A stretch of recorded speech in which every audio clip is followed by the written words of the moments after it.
instrument. Joshua, kung magpapalit ka ng pangalan, ano magpapalit mo? Joshua. Hindi Joshua, bawal ang Joshua. Joshua. Wala ka ng choice, kailangan magpalit. Guguhang mo doon pag hindi ka pumalit ng pangalan.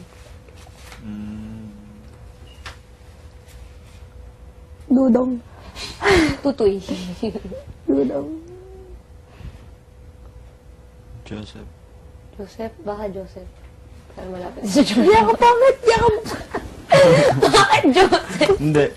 EJ o kaya AJ. EJ ba? EJ? EJ or AJ. AJ, wow! Pa-feeler.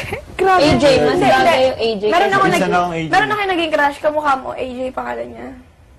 Nakikibira. So, kamukha ni Joshua. Yung mukha ni Joshua, crush mo. Hindi, dati pa yun. Second year pa ako yun. Feeler. Pagtanto-tanto namin. Kamukha mo talaga yung nakikibira. Hindi pala si Bernard yung kamukha niya. Hindi, si Bernard. Kilay mo lang. Pag ako talaga nakita ko yung mga yan, tapos hindi ka... Kamukha niya si AJ. Hindi ako nagbibiro. AJ. Crush ko yun. Gwapo nun.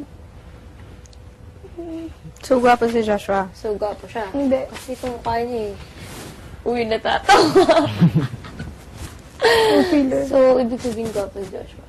Hindi. Hindi? Bakit? Hindi naman siya gwapo. Parang sa ugali lang. Natawa ako sa natawa ako sa kinanta ni Kuya Axel. Jane. Oh. Yung kinanta ni Kuya Axel. Pagpasok mo, Marie, sobrang familiar ka. Ha? Bakit? Kamukha mo yung ex ko. Ha? Si Nurse Jamie kamukha doon nung ngayon yung dinidate niya. Alam ko. Lalaman dito sa itsura.